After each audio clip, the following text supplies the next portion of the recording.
juara tinju bernama Boyka dimasukkan ke dalam penjara. Di mukanya terdapat beberapa luka, bahkan gigi di mulutnya juga digantikan oleh gigi baja yang ganas. Tetapi tidak ada yang tahu apa yang dia alami selama ini.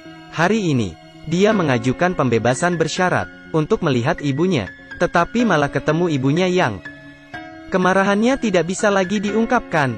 Detik ini, tidak ada yang tahu apa yang dipikirkannya. Dia membunuh 2 polisi di dalam lift, kemudian melarikan diri ke sebuah pub misterius, menghadapi 2 preman, tidak berkata-kata sama sekali, langsung menuju, kemudian masuk ke dalam, mengeluarkan pistol yang sudah disimpannya. 1 tembakan mematahkan lutut salah satu preman.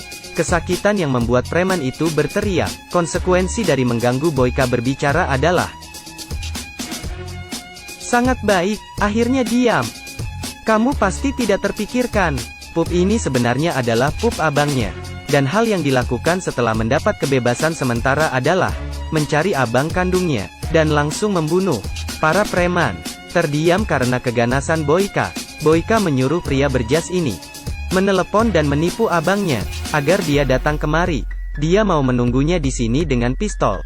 Di balik kemanusiaan yang ekstrim dan parah seperti itu, apa yang disembunyikannya? Ternyata beberapa tahun lalu, Boyka diperintahkan oleh abangnya membantunya merampas sebuah barang penting dari seorang wanita. Tetapi dalam proses ini, wanita itu mati ditabrak oleh mobil yang lewat. Boyka akhirnya ditahan di penjara dikarenakan perampokan yang mengakibatkan pembunuhan. Dihukum 5 tahun penjara. Tetapi kamu kira Boyka karena hal ini saja membenci abangnya kah? Sebenarnya tidak hanya begini. Yang membuatnya membenci abangnya adalah saat dia di penjara, dia mengetahui hal yang membuatnya sulit percaya. Ini petinju yang bernama Boyka. Hari pertama masuk penjara, dia dikurung dengan sekelompok penjahat berantai. Penjara ini pernah disebut penggiling daging manusia oleh banyak orang. Tentu saja juga Boyka. Dia ditekan di sana. Banyak orang menekan dan membuka mulutnya, menyuruhnya menggigit tangga. Ini adalah hadiah yang diberikan pada tahanan baru. Sebuah operasi, selembar CT, dan gigi baja besar. Boyka tidak bisa mengerti, karena dirinya tidak membuat masalah. Kenapa dia diperlakukan demikian? Tetapi dia tidak pernah menyangka semua ini disuruh oleh abang kandungnya. Tetapi baru saja dimulai. 2 tahanan menahan Boyka di dalam, mengeluarkan pisau dan melukai muka kiri Boyka. 2 tahanan ini sangat kejam, seperti ingin nyawanya. Untung saja Boyka kuat, jika tidak akan mati. Tapi coba tebak betapa konyolnya tindak lanjut dari kejadian ini. Boyka dianggap terlalu defensif. Hukuman diperpanjang 1 tahun. Boyka langsung kecewa dan marah. Apakah dia harus berdiri membiarkan mereka membunuhnya? Ketika Boyka tidak bisa menahan emosinya, ibunya datang mengunjungi penjara. Tapi kabar dari ibunya membawa pukulan baginya. Ibunya memberitahu abangnya tidak memperhatikannya, membiarkannya sendiri saja. Ibunya juga tidak dapat melakukan apa-apa, bahkan tidak ada uang menyewa pengacara. Boyka sangat tidak mengerti. Sangat jelas dia masuk penjara karena abangnya. Kenapa abangnya melakukan demikian? Dia tidak dapat menahan dan memaki-maki di depan ibunya. Setelah pulang, dia mulai berolahraga untuk melampiaskan ketidakpuasannya. Kenapa dia sendirian di sini? Dia sadar tidak ada harapan jika mengandalkan orang lain. Dia harus memikirkan solusi terlebih dahulu. Hidup di penjara ini, agar punya harapan keluar, dia mulai terus berlatih menjadi jahat seperti mereka, bahkan lebih jahat dari mereka. Agar dapat beradaptasi, dia melakukan 500 kali push up sehari, 800 kali sit up, latih tinju sejam sehari. Tentu saja, suara mulut pun juga mesti ada. Hahaha. Dia memperlakukan ini sebagai pertandingan tinju. Dia harus menjadi kuat. Sejak itu dia tidak lagi diganggu, malam memukul para tahanan, sampai parah. Sampai berita besar tiba, membuatnya hampir gila. Seorang tahanan yang dipukuli memberitahunya, kita tidak memiliki keluhan pribadi. Bahkan semua orang di sini tidak ada dendam terhadapmu. Sebabnya adalah, abangmu menawarkan hadiah $20.000. Kamu juga tahu, di sini saja bisa bertengkar karena sebungkus rokok, apalagi $20.000. Dia tidak bisa mengendalikan emosinya, dan juga tidak terpikirkan. Dia melakukan hal demi abangnya. Tetapi abangnya malah ingin nyawanya. Dia seperti orang gila, bahkan ingin membunuh tahanan yang tergoda oleh uang. Tapi tak terduga, karena kebrutalannya, hukumannya diperpanjang 2 tahun lagi. Kelihatannya dia tidak peduli lagi, karena di hatinya sudah punya pemikiran baru. Dia mengangkat kasur, menggunakan besi kasur, saling berhadapan. Sebuah bar paralel sederhana selesai. Pria yang hampir gila ini bernama Boyka. Ini adalah ketiga kalinya dia diperpanjang karena kekerasan. Dia memukul tahanan ini seperti orang gila.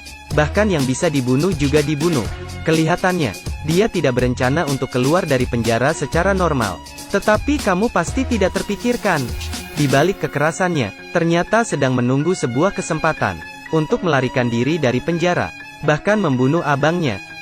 Agar tidak dibunuh oleh tahanan lain sebelum keluar dari penjara, dia hanya bisa berubah seperti binatang buas, tidak berperi kemanusiaan. Lagi pula, abangnya menawarkan hadiah $20.000 untuk membeli nyawanya. Dia tidak mungkin mati. Hari itu, akhirnya kesempatan datang. Permohonannya untuk pembebasan bersyarat untuk mengunjungi ibunya disetujui. Di bawah pengawalan beberapa polisi, Boyka berhasil tiba di rumah sakit ibunya berada. Seperti di awal video, barusan Boyka sampai, ibunya sudah meninggal. Dia kelewatan. Penjara hanya memberi 5 jam pembebasan bersyarat, dan beberapa polisi membeli minuman di perjalanan. Sudah memakai 2 jam darinya. Jika tahu dari awal, mungkin sempat melihat ibunya. Perasaan Boyka sekarang sangat sulit diungkapkan dengan perkataan. Tiba-tiba, dia menyerang 2 polisi, terus menendang dan melukai kepala salah satu polisi sampai mati, dan 1 polisi lainnya dicekik dengan rantai besi sampai mati. Kemudian mengambil pemadam api dan memukulnya sampai mati. Salah satu karyawan di sana pun terkejut. Keesokan harinya dia datang ke pub abangnya, seperti video di awal. Tidak lama kemudian abangnya tiba. Boyka tidak terpikirkan. Alasan dia dan abangnya menjadi dendam, karena kabar palsu. Orang itu dipukuli oleh Boyka sebelumnya. Demi membalas dendam, sengaja memberitahu abang Boyka, demi mengurangi waktu tahanan, memberitahu semua kesalahan abangnya. Padahal Boyka tidak berbuat demikian. Bahkan dalam menghadapi penyiksaan dan penetrasi keuntungan, dia tidak mengungkapkan sedikit pun berita tentang abangnya. Abangnya begitu takut, karena abangnya dalam waktu setengah tahun mencelakai 156 keluarga. Tetapi semua berakhir hari ini, karena Boyka telah mengancam akuntan abangnya sebelum dia datang, mengirim semua uang di rekening abangnya, dengan rata dibagi pada keluarga yang dicelakai. Abangnya sangat marah mendengar hal ini, langsung menyuruh bawahannya membunuh Boyka. Tetapi mereka bukan lawan Boyka. Setelah pertempuran Boyka, tiba-tiba, pistolnya diambil oleh abangnya. Ternyata tidak ada peluru. Boyka sekali lagi melihat kekejaman abangnya. Tiba-tiba, abangnya mengeluarkan sebuah pisau, ingin menusuk Boyka. Tetapi malah ditusuk balik oleh Boyka. Akhir dari cerita, 156 korban. Semua menerima uang dari abang Boyka, dan tidak ada yang menindas mereka lagi. Semua memulai hidup baru. Boyka, di saat balas dendamnya, juga ditebus. Semua cerita berakhir di sini.